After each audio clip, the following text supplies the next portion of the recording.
Honestly, Mother, we're just going to hold on to these for you, for your own safety. My son, Mark, stood in my own driveway, dangling my car keys in front of my face. The little silver key to my Buick glinted in the afternoon sun. He jingled them, just once, like you would for a toddler. The heat from the black asphalt rose up through the soles of my sensible shoes. A hot flush of shame crept up my neck, so strong I thought I might faint. He smiled a patient, practiced smile. "We're just worried about you, that's all." I stared at the keys. They were my freedom. They were my trips to the grocery store, my Wednesday morning book club at the library, my drive to church on Sunday. Without them, the walls of my own house would become a prison. I reached for them, but he pulled his hand back, just out of my reach. My voice came out as a whisper. "Mark, give me my keys." He just shook his head, his face a mask of false concern. "Let's go inside and have some iced tea. Dad wouldn't want you getting worked up." The mention of my late husband was a low blow, and he knew it. He turned and walked toward my front door, expecting me to follow like a well-behaved dog. We sat in the living room, the air conditioner humming loudly in the quiet house. Mark explained it was because I had been confused about the time to pick him up from the airport last week. I had shown up an hour late, he said, and he'd had to take a cab. He said it so calmly, sipping the tea I had made for him. "I just don't want you to have an accident, Mom," he said, setting his glass down on one of my good coasters. "Your reaction time isn't what it used to be." I knew exactly what had happened. He had texted me that morning to change the time. "Flight delayed, new arrival 3 p.m. I saw the message, but these new phones were still a puzzle to me. The letters were so small. I must have misread it. He knew I struggled with texting. He could have called. He always used to call.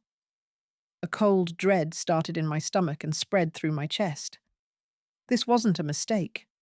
This wasn't my son being caring. It felt planned. He had set a little trap for me, and I had walked right into it. He was building a case against me, and my own car keys were his first piece of evidence.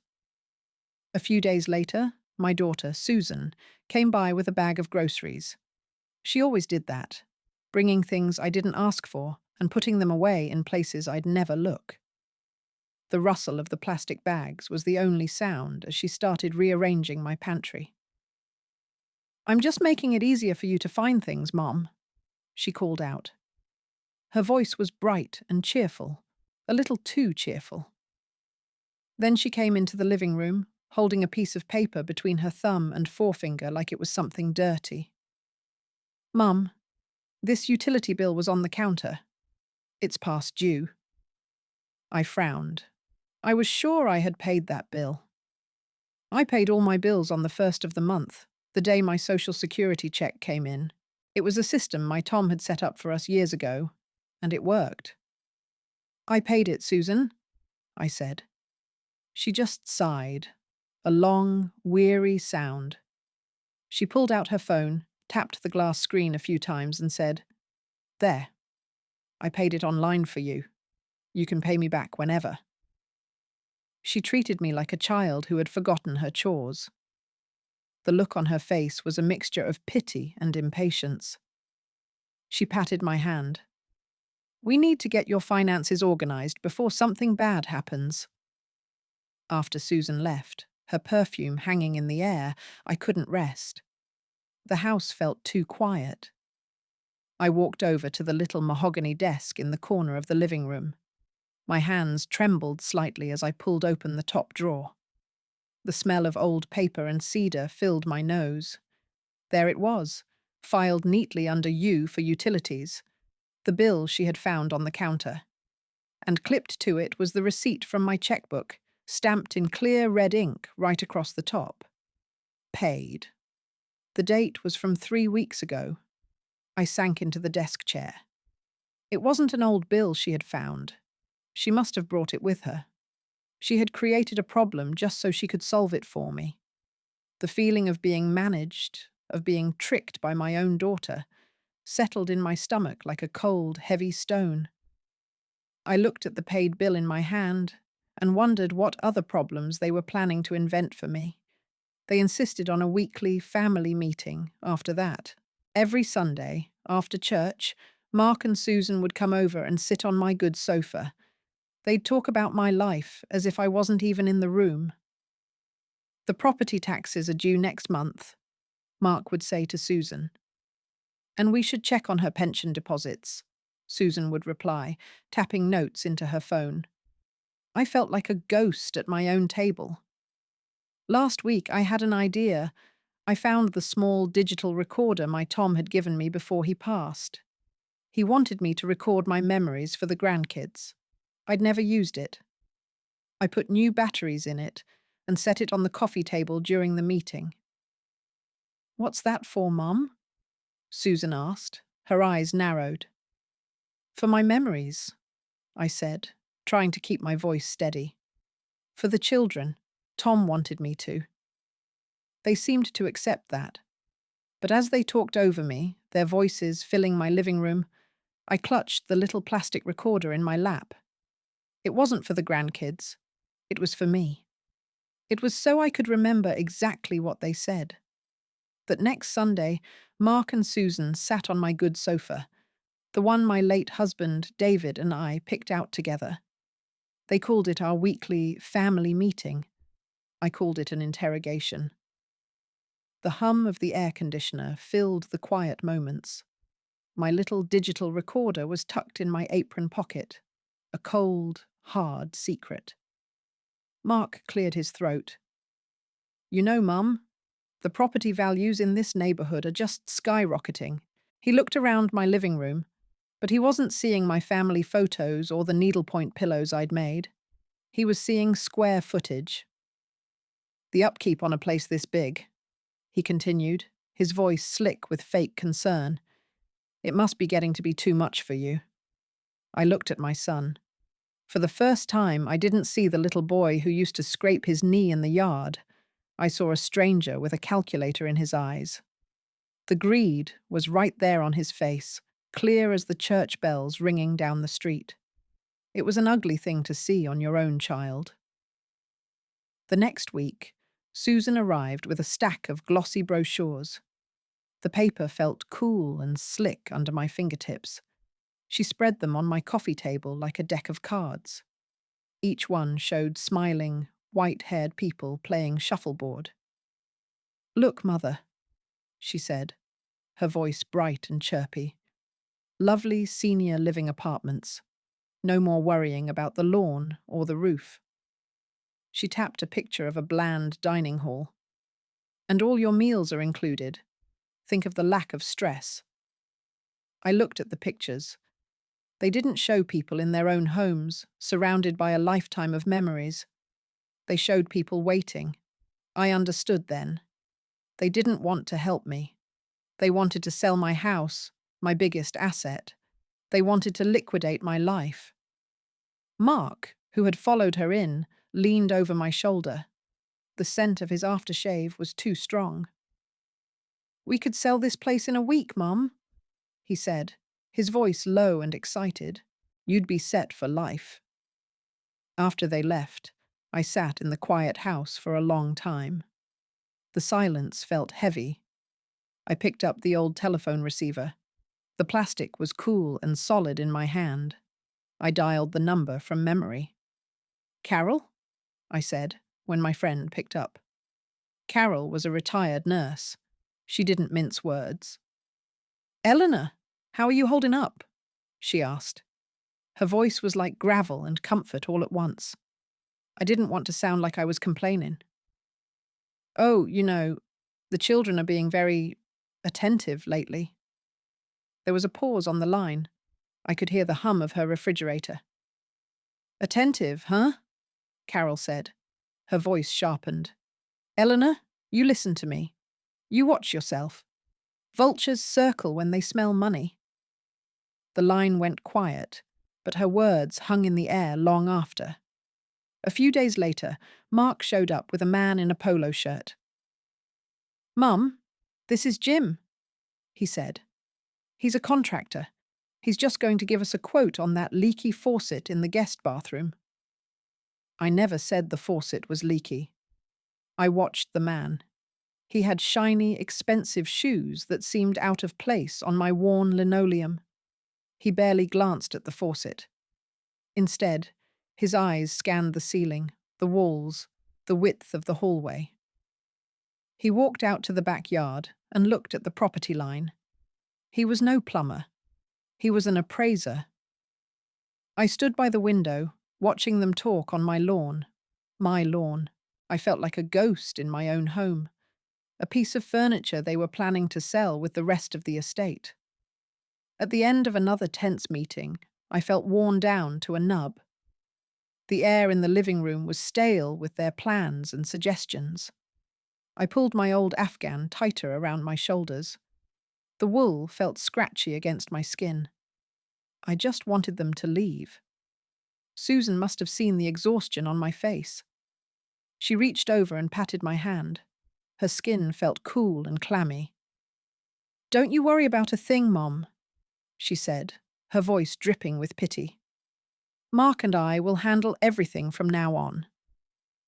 That little pat, that little comment, it was meant to soothe, but it did the opposite. Something inside me, something that had been scared and sad, suddenly hardened. A quiet, simmering rage began to burn, hot and clean, right in the center of my chest.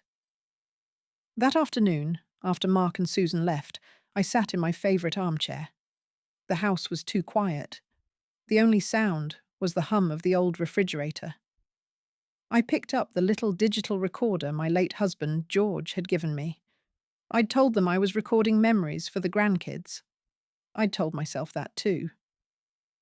I pressed play, meaning to find the part where I'd reminded myself to buy dishwasher soap. My own voice mumbled something about eggs and bread. Then, the sound of my chair creaking as I got up to take my nap. I must have left the recorder on the end table. I reached to turn it off, but then I heard their voices, muffled, from the kitchen. They thought I was asleep. "Did you find the bank statements?" Mark asked. His voice was low, urgent. "Not yet," Susan whispered back. "She's getting suspicious. We need to move on the power of attorney. We'll use those memory lapses, the missed appointment, the bill. It's enough for a doctor to sign off." A cold silence followed. Then Susan's voice, sharp as a needle. "It has to look like we're doing it for her own good." I didn't sleep that night. I just sat in the dark, the floral pattern of the armchair pressing into my back. The shock was gone. In its place was a clarity so cold, it burned. This wasn't about my health. It wasn't about my safety. This was a plan. A quiet, cruel little plan to take everything from me. I remembered what my friend Carol had said on the phone just last week. "Vultures circle when they smell money," she'd warned. I had thought she was being dramatic. Now, her words echoed in the silent house. My children weren't my children anymore. They were vultures, circling their mother, waiting for her to be weak enough. I stared at the little red light on the recorder, sitting on the table. It was the only warmth in the room.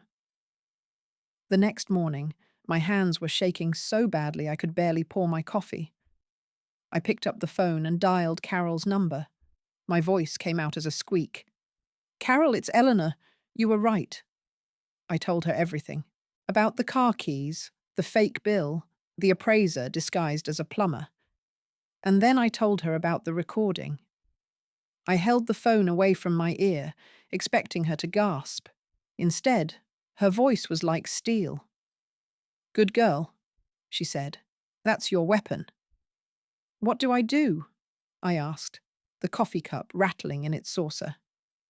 "I have a lawyer for you," she said, no hesitation. "His name is Mr. Chen. He's young, but he's a shark with elder law. Call him today. And Eleanor?" Do not tell your children a single word. Later that day, Mark stopped by. He had a bag of groceries in one hand, a phony smile on his face. The smell of the rotisserie chicken he brought made my stomach turn. "Just thought you could use this, Mom," he said, setting the bag on the counter. He lingered by the door.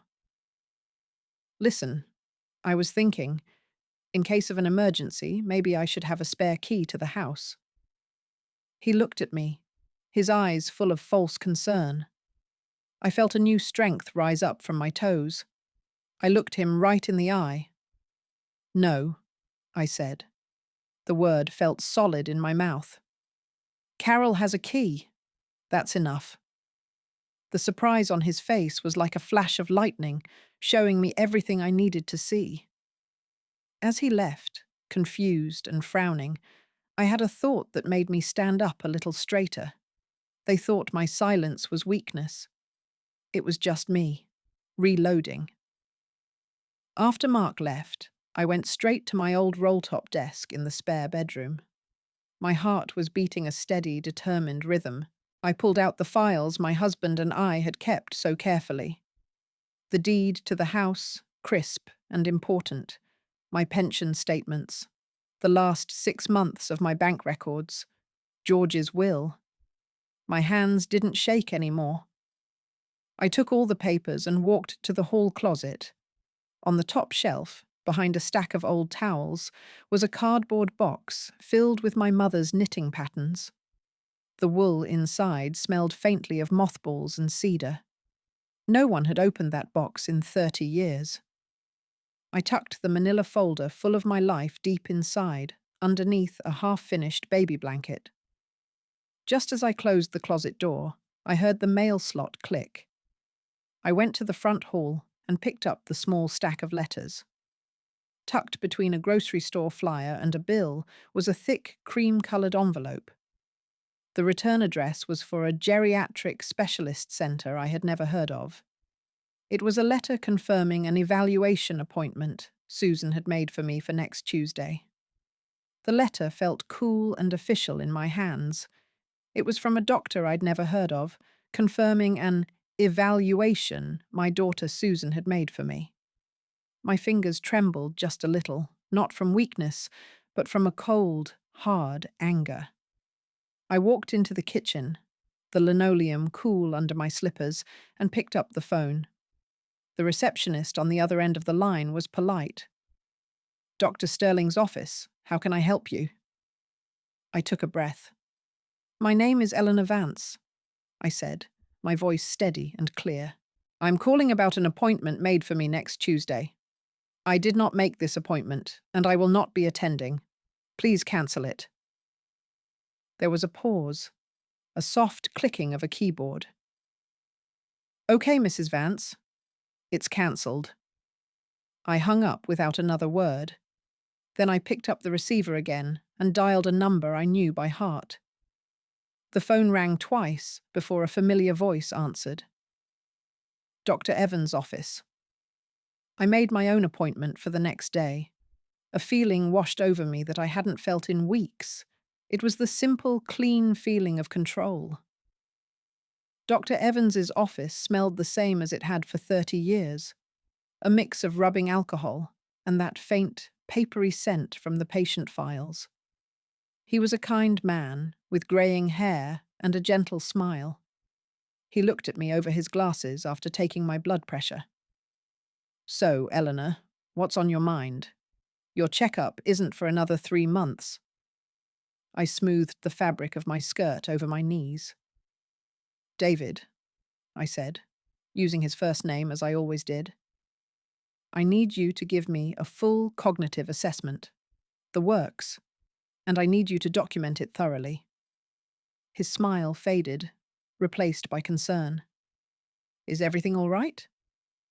I looked him straight in the eye. "My children are worried about me," I said carefully. "They think I'm becoming forgetful. They think I can't manage my own affairs anymore." I paused, letting the words hang in the quiet room. "I'm not losing my mind, David. I'm finally finding my voice." He listened, his expression serious. He nodded slowly.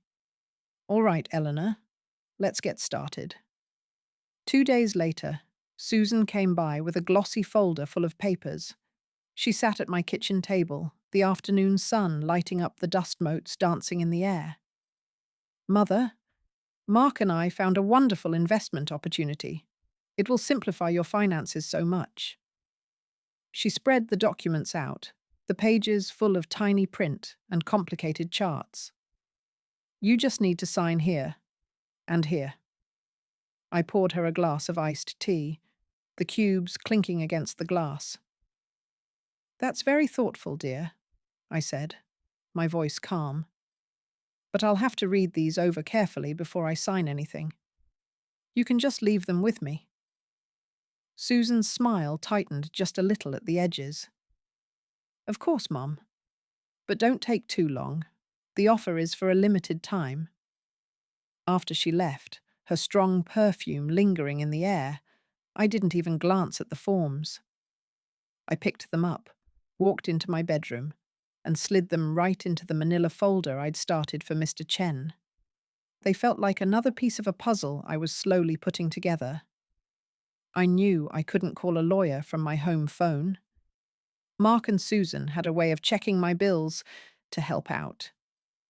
So, the next time I went to the grocery store, I walked past the canned peas and the cereal aisle to the small electronics section.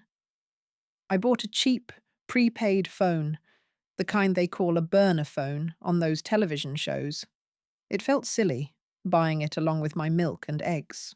Back in my car, in the quiet of the parking lot, the new plastic phone felt strange in my hand.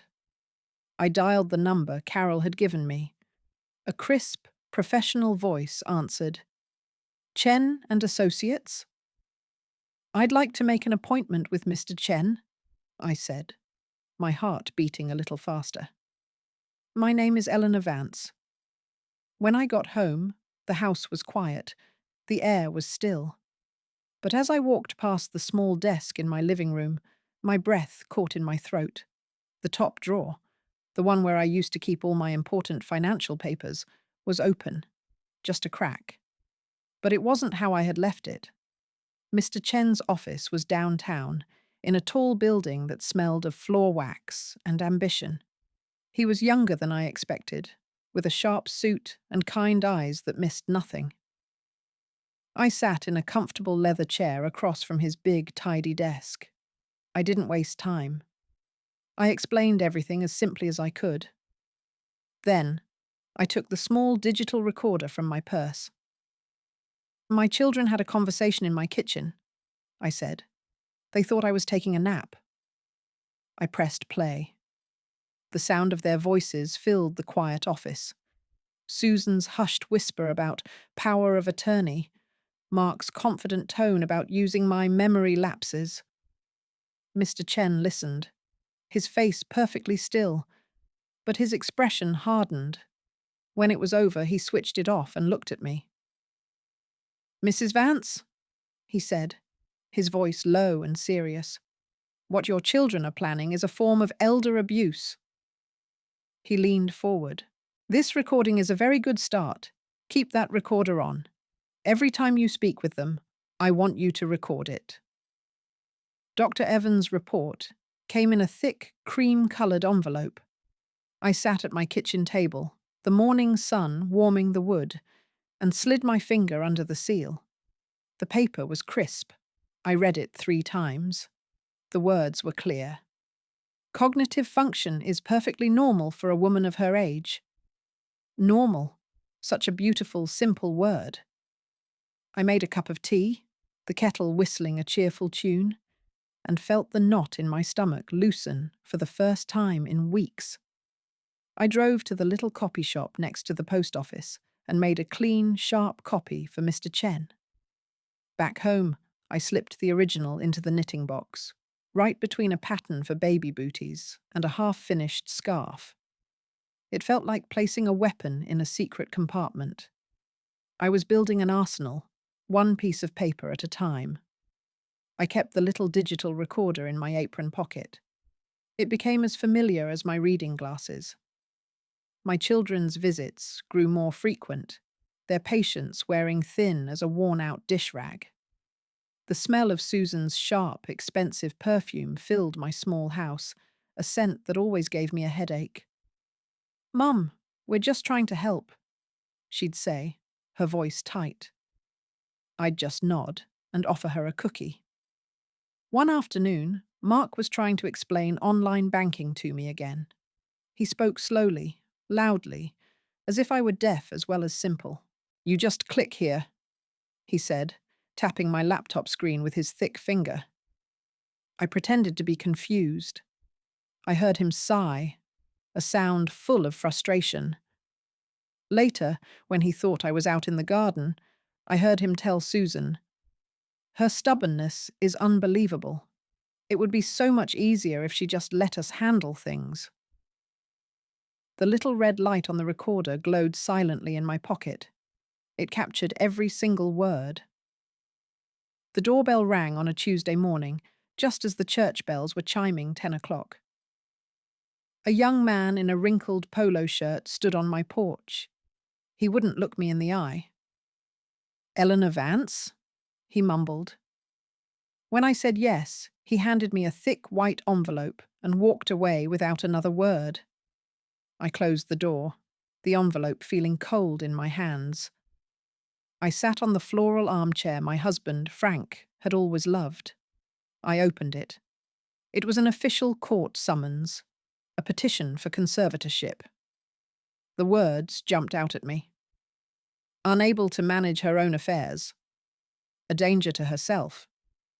Incompetent. The betrayal was so absolute, it was like a physical blow. But underneath the shock, something else stirred. A cold, hard resolve settled in my chest. They had fired the first shot. They had no idea I was ready for a war. My hand was steady when I dialed Mr. Chen's number. I explained what the process server had delivered. I could almost hear him nodding on the other end of the line. "This is what we prepared for, Mrs. Vance," he said, his voice calm and reassuring. "Let them think they have you cornered. It will work to our advantage." He then gave me very specific instructions. "From this moment on, when you are with your children, I want you to be confused, be frail, be scared. Can you do that?" I looked at my reflection in the dark screen of the television. I saw the lines on my face, the silver in my hair. "Oh, yes," I said, a little smile touching my lips. "I believe I can." I became an actress in my own life, and my stage was my own home. They came over that evening, their faces arranged in masks of deep concern. Susan brought a pot of soup that smelled faintly of burnt onions. Mark patted my shoulder, his touch feeling heavy and false. "It's just a formality, Mom," Susan said, her voice dripping with fake sympathy. "It's a legal thing so we can protect you, so we can pay your bills and make sure you're safe." I looked from her face to Mark's, widened my eyes, and let a tear slide down my cheek. I pulled a lace handkerchief from my sleeve and dabbed at my eyes. "I'm just so confused," I whispered. "I don't understand any of this." Mark took my hand. "Don't you worry your pretty little head about it," he said, patting my knuckles. "Mark and I will handle everything from now on." The recorder in my apron pocket was on, silent and faithful, capturing every single condescending lie. The rumors my children were spreading started to drift back to me. At church, people who used to hug me now just gave a tight little smile. Mrs. Henderson, from 2 pews up, patted my arm and said, "You just let your children take care of you, dear. It's for the best." The air around me felt thick with pity. The loneliness was a heavy blanket on a hot day. One afternoon, Carol showed up at my door. She held a casserole dish wrapped in a dish towel. The smell of baked tuna and noodles filled my kitchen. "Ignore them," she said, setting the dish on my counter. Let the fools gossip. We know the truth. She poured us both a glass of iced tea, and the clink of the ice in the glass was the most honest sound I'd heard all week. That night, I ate the casserole alone at my kitchen table.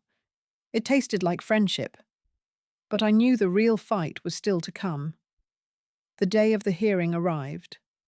The air was still and cool, the way it gets in early autumn.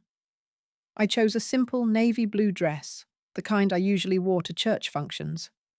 I wanted to look exactly like what they said I was, a frail, harmless old woman. My children's lawyer, a man with a smile as slick as oil on water, presented their case. He talked about the utility bill Susan had to pay for me. He mentioned the specialist appointment I had cancelled. He painted a picture of a woman who was a danger to herself. He spoke about me as if I were a piece of furniture they needed to move. I sat on the hard wooden bench, my purse clutched in my lap, and I let him talk. Then he said, "The petitioners would like to call a surprise witness, Your Honour. Mrs. Mary Gable." My breath caught in my throat. Mary was my neighbour. We'd chatted over the back fence for 20 years. Mary sat in the witness chair, twisting the strap of her purse. She wouldn't look at me.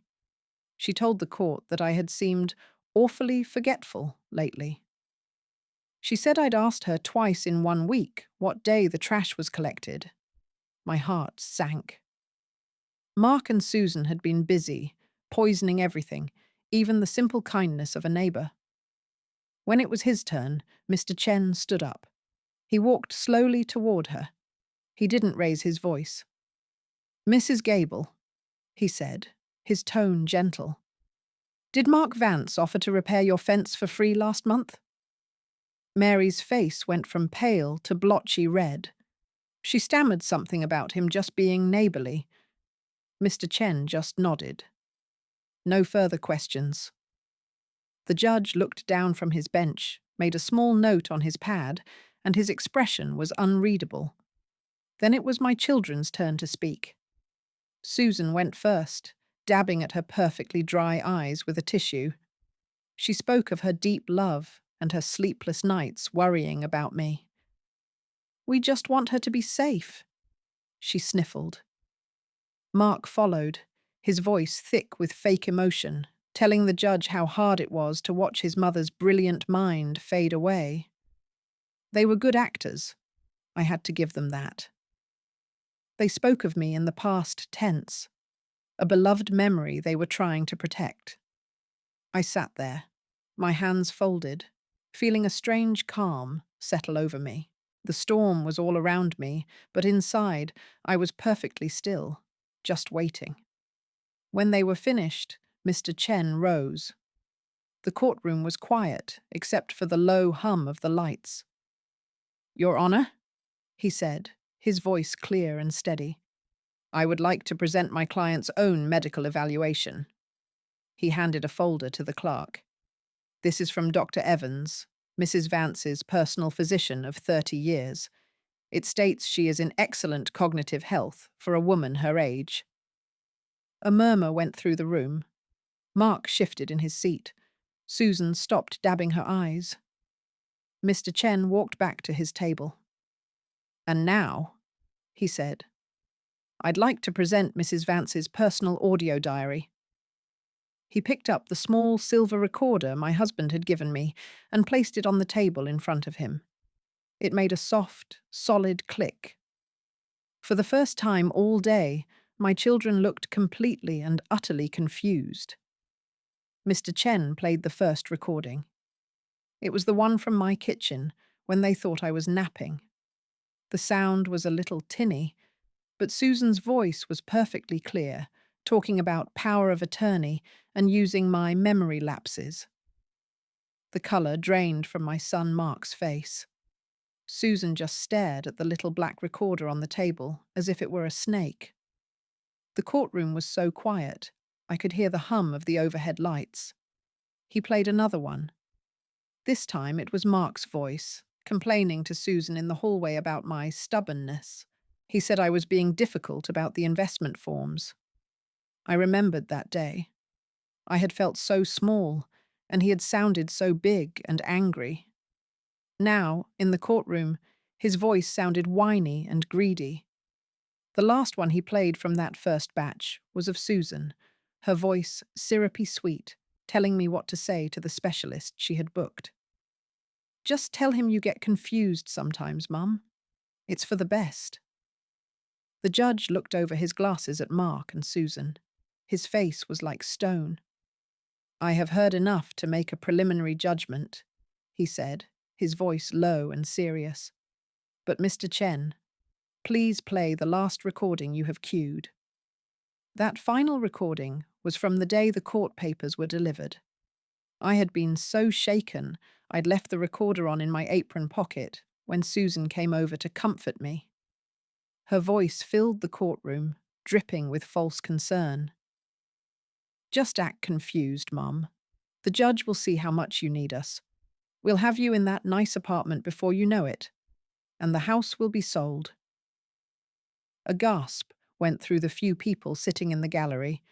Mark put his head in his hands. Susan looked like she had swallowed a rock. The judge slammed his gavel down. The sound cracked through the silence like a gunshot. Case dismissed, he boomed, with prejudice. He then looked directly at my children. He spoke to them about fraud, about elder abuse, about honor. I didn't listen too closely to the words. I was too busy feeling the weight lift off my shoulders. When it was over, I stood up. My legs felt stronger than they had in months.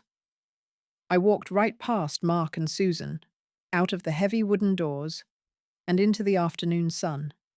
I didn't give them a single glance.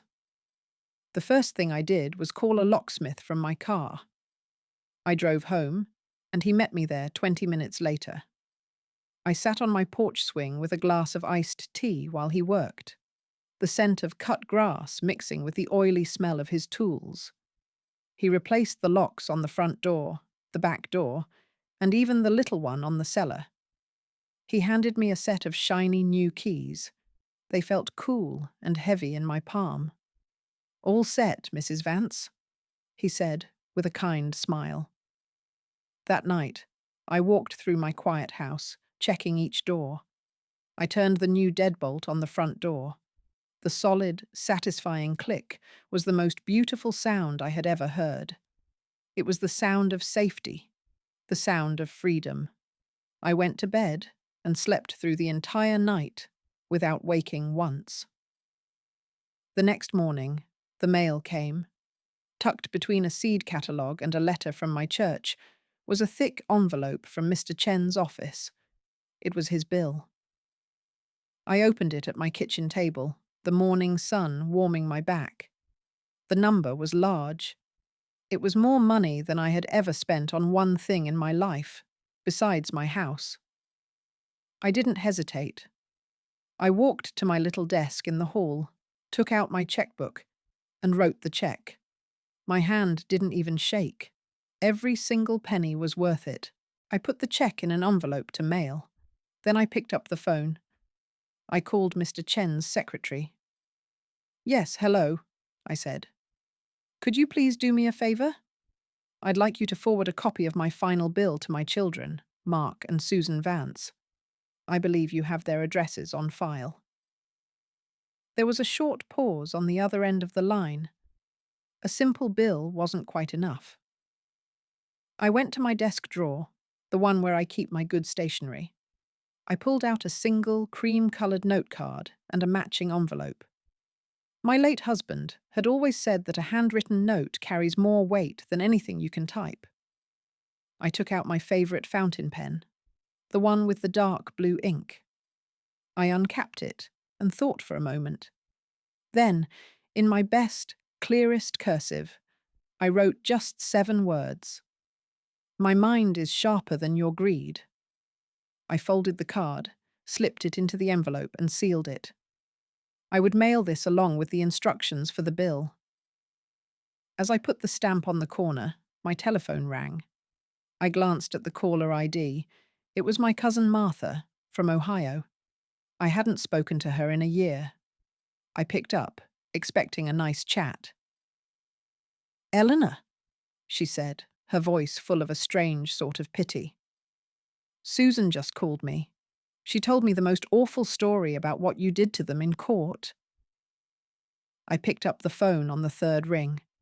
The receiver felt cool and heavy in my hand. It was my cousin Martha, and her voice was tight with disapproval. "Eleanor, Susan told me the most awful story about what you did in court. How could you humiliate your own children like that?" I took a slow breath, smelling the faint scent of lemon polish from the end table. I didn't raise my voice. I didn't get angry. "Martha," I said, my voice as calm as a flat lake, "did Susan also tell you the judge dismissed their case? Did she mention he called it attempted fraud?" There was a long silence on the other end of the line. I could hear her breathing. "Well, no," she finally stammered. "She didn't mention that part." "I thought not," I said. I explained everything, nice and simple. The recordings, the fake bills, the lies. I told the truth, and the truth has a weight to it that gossip just can't match. After that call, the family grapevine started carrying a whole different story. The phone calls of pity stopped, and soon they were replaced by calls of respect. It seemed the truth was finally finding its way home. My phone started buzzing constantly on the kitchen counter. It was like an angry insect. I'd pick it up and see messages from Mark and Susan. First they were angry. Then they were pleading. "Mum, you're destroying this family. How could you do this to us after everything we've done for you?" I read each one. I saw the words, but they didn't sting anymore. It was like reading a weather report for a storm that had already passed. I thought about their fake concern, Susan patting my hand while planning to take my house. I remembered Mark dangling my keys, telling me it was for my own good. I pressed a few buttons. First for Mark's number. A little box popped up on the screen. "Block this caller?" it asked. I tapped yes. Then I did the same for Susan. The buzzing stopped. The silence in my kitchen was wonderful. All I could hear was the hum of the refrigerator and the ticking of the clock on the wall. It was the most peaceful sound in the world. Carol and I went to the little cafe by the park for lunch to celebrate. The sun streamed through the big front window, warming the back of my neck. We ordered iced teas with extra lemon and 2 big slices of their coconut cream pie. Carol raised her tall, sweating glass. "To new beginnings, Eleanor," she said, her eyes twinkling. "You earned it." We clinked our glasses together. The sound was a cheerful little chime. We talked about everything and nothing. The book club's new selection. The trouble with the petunias in her garden. We didn't talk about Mark or Susan at all. We just laughed, 2 old friends enjoying a sunny afternoon. For the first time in a long time, I wasn't just surviving. I was living. The next week, I had an appointment with a financial advisor Mr. Chen had recommended. His office didn't smell like a hospital. It smelled of old books and quiet competence. The advisor, a sharp woman named Mrs. Gable, listened to my story without a hint of pity. She just nodded, her pen making small, neat notes on a yellow legal pad. "So," she said, looking at me over her glasses, "what did you have in mind for your living trust, Mrs. Vance?" I looked right back at her. "My children, Mark and Susan, will inherit $1 each," I said. My voice didn't waver. She didn't blink. She just wrote it down. We spent the next hour setting up an ironclad plan, a plan for my care, my home, my future, all controlled by me. When I left, I carried a thick folder of documents. It felt heavier than paper. It felt like armor. I knew exactly where the rest of my estate would go. I called Mrs. Gable the next day. I want the main beneficiary to be a scholarship fund, I told her, for library sciences students at the local community college. That's where I worked for 30 years. We also set up smaller trust funds for each of my grandchildren. The money would be theirs when they turned 25, with no strings attached from their parents. I signed the final papers in my own living room, the afternoon sun warming my hands. I used my good fountain pen, the one my husband gave me for our anniversary. That evening, just as I was washing my dinner dishes, the doorbell rang. A sharp, insistent sound. I dried my hands and looked through the peephole.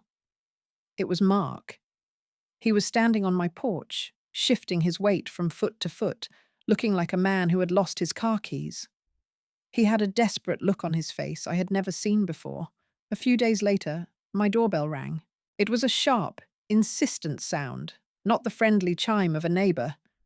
I looked through the peephole and saw my son, Mark, shifting his weight on my new welcome mat. I didn't move. I just stood there, my hand resting on the cool wood of the door. He rang it again, then knocked. "Mom, I know you're in there. I have a business emergency."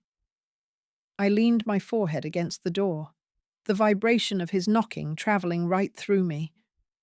I spoke in a clear, calm voice, loud enough for him to hear. "Mark, you are not welcome here." There was a silence. Then, "Mom, come on, just open the door. I need a loan. It's important." "You should speak to a bank about your financial problems," I said. "This is no longer a bank." I heard a sputtering sound, a string of angry, muffled words. He rattled the doorknob once, a useless, frustrated gesture against the new deadbolt. Hearing his anger fade as he stomped back to his car was one of the most satisfying sounds I had ever heard. I started reclaiming my life, piece by piece. The first Tuesday of the month, I walked back into my book club meeting at the community centre. The air smelled of stale coffee and old paperbacks. A few women looked up, surprised to see me. But then Margaret, our leader, smiled a real warm smile. "Eleanor, we saved you a seat." That Sunday, I went to church.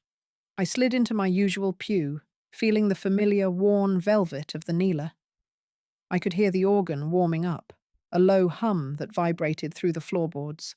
The people who had offered me pitying looks just weeks before now nodded with a new kind of respect. The truth, I learned, has a way of finding the light, even in a small town. The following week, I drove my car to the dealership for a proper tune-up. The smell of oil and new tyres filled the garage.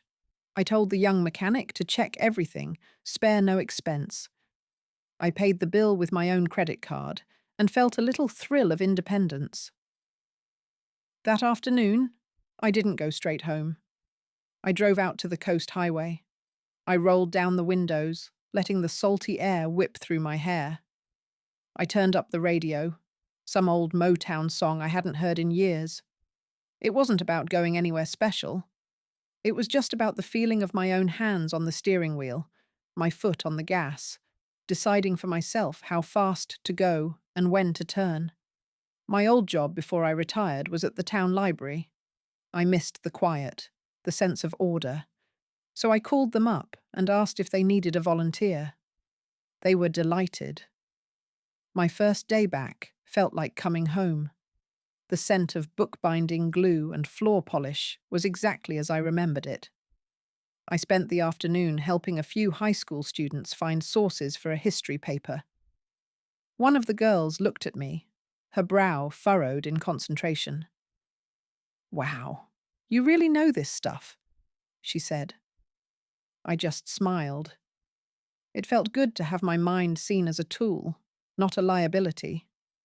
An invitation arrived in the mail. The envelope was thick and creamy, my name written in beautiful cursive. It was for my eldest granddaughter's wedding. Sarah was Susan's daughter. My heart did a little flutter of anxiety. I almost put it aside. But then I saw it. Tucked inside the formal invitation was a small, folded piece of notepaper. I recognized Sarah's loopy handwriting immediately. I unfolded it carefully. There were only 5 words written in blue ink. Grandma, I need to see you. I met my granddaughter, Sarah, at a little coffee shop downtown. It smelled of roasted beans and cinnamon. She was twisting a paper napkin in her hands, her knuckles white. She looked so much like her mother, but her eyes were kinder. Grandma, I'm so sorry, she whispered, her voice thick. I knew what they were doing was wrong. I told them, but they wouldn't listen. I reached across the table and placed my hand over her trembling ones. They were cold. It wasn't your fault, Sarah. You were caught in the middle. I didn't need to say more. I didn't need her to turn against her parents. I just needed her to see the truth for herself. I still want you at my wedding. More than anything, she said, finally looking up at me. It wouldn't be right without you. I smiled, a real smile that reached my eyes. I wouldn't miss it for the world, sweetheart. We talked for an hour about her fiancé, about her plans, about everything except her parents. It felt like building a new bridge, one strong enough to hold just the 2 of us. The day of the wedding was bright and sunny. I wore my blue silk dress, the one my husband always loved. Carol drove me to the church, the scent of her rose perfume filling the car. She patted my hand before I got out. You look like a queen, Eleanor, she said. Go hold your court. I saw Mark and Susan from across the lawn during the reception. They were standing alone near the gift table, looking awkward and out of place. People were polite to them, but no one lingered. The truth has a funny way of seeping into a small town's conversations. They looked smaller, somehow. Diminished. Sarah ran over and gave me a huge hug, burying her face in my shoulder. You came? She breathed. Thank you. Thank you. I handed her a small, heavy envelope. Inside was a check, enough for a down payment on a little house. It was my money, from my account, a gift given freely. As I watched Sarah show her new husband, her face glowing with joy, I felt a quiet click in my heart. A door closing on a long, painful chapter. The first thing I did the next week was call a landscape architect. My garden had been my husband's pride and joy, but my own grief had let it grow wild. It was time to bring it back to life. A nice young man came over, and we sat on the porch with glasses of lemonade, planning. He listened to my ideas, sketching them onto a large pad of paper. A new stone path, a rose arch right by the bench, lavender bushes to attract the bees. The sun felt warm on my back, and the smell of the damp earth was rich and promising. For the next month, I worked out there every day that I could. I pulled weeds until my muscles ached in a good way. I felt the rough texture of the new flagstones under my fingers. I was not just renovating a garden. I was planting new roots for myself, right here in the home I had fought to keep. When the first new rose bloomed, a deep velvety red, I cut it and put it in a vase on my kitchen table. To celebrate the new garden, I decided to have a party. Not a big fancy affair, just a simple gathering on a warm evening. I strung fairy lights through the branches of the old oak tree. The air smelled of my blooming roses and the chicken casserole I'd made. Carol was there, of course. My friends from the book club came, and so did a few of the ladies from the library. We sat on the patio furniture, the ice clinking in our glasses, and we laughed. The sound of it filled my backyard, real and easy. I looked around at their faces, lit by the soft glow of the lights. These women had stood by me. They had brought me food, called just to check in, and never once treated me like I was fragile. This, I realized, was my family, not the one I was born into, but the one I had chosen. Carol raised her glass of iced tea. "To Eleanor's garden," she said, her eyes twinkling, "and to new beginnings." A few days later, a thick, cream-colored envelope arrived in my mailbox, breaking the spell. The letter was from a law firm I didn't recognize. I opened it with my thumb, my heart giving a single, hard thump. It was from a lawyer representing Mark. The letter was full of legal words, but the message was simple. He was formally notifying me of his intent to contest my will upon my death. The old Eleanor would have been terrified. Her hands would have shaken. But I just felt a deep, weary sigh build in my chest. I picked up the phone and called Mr. Chen. "Let him try," Mr. Chen said, his voice calm and sharp as always. "The living trust is ironclad, Eleanor, and it contains a no-contest clause. It's quite standard." He explained that if Mark or Susan challenged the trust in court and lost, they would forfeit everything, even the single dollar I'd left them. "It's a rattlesnake in a box," he said.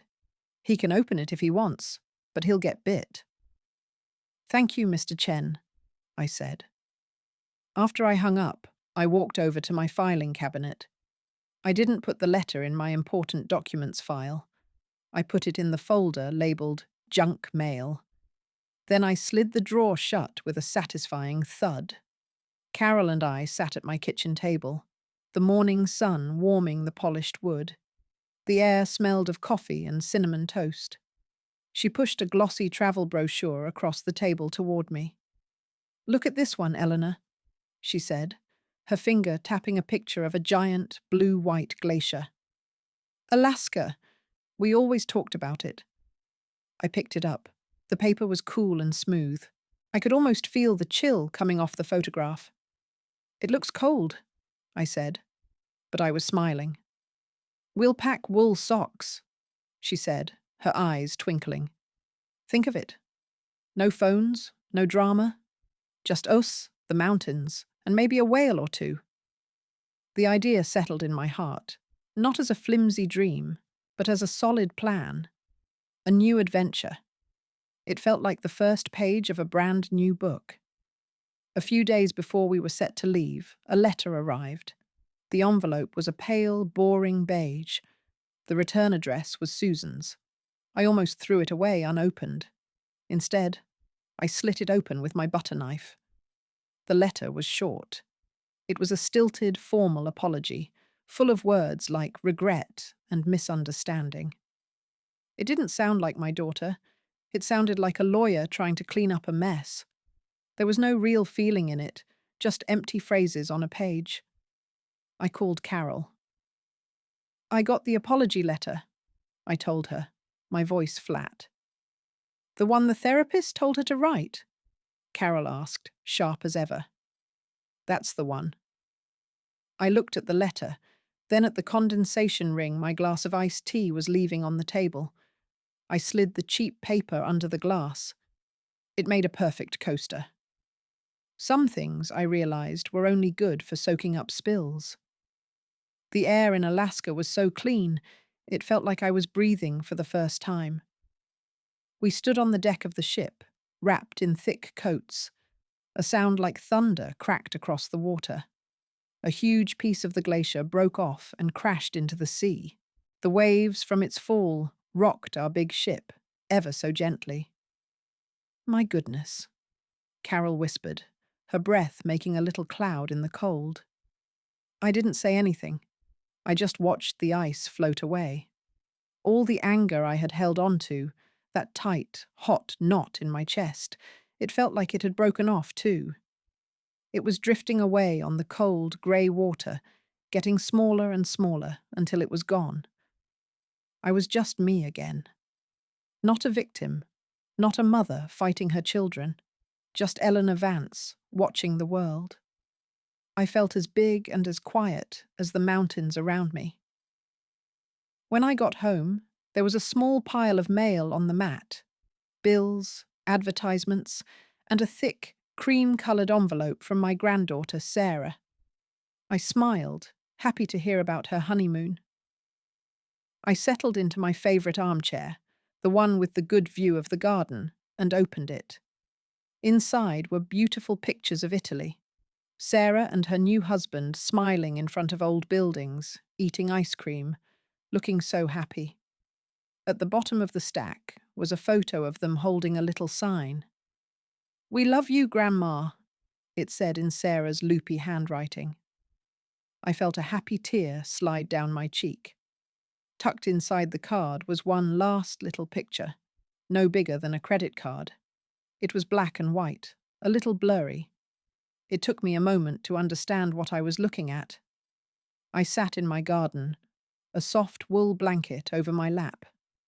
The late afternoon sun painted the sky in shades of orange and pink. The roses I had planted were in full bloom, and their sweet scent hung in the air.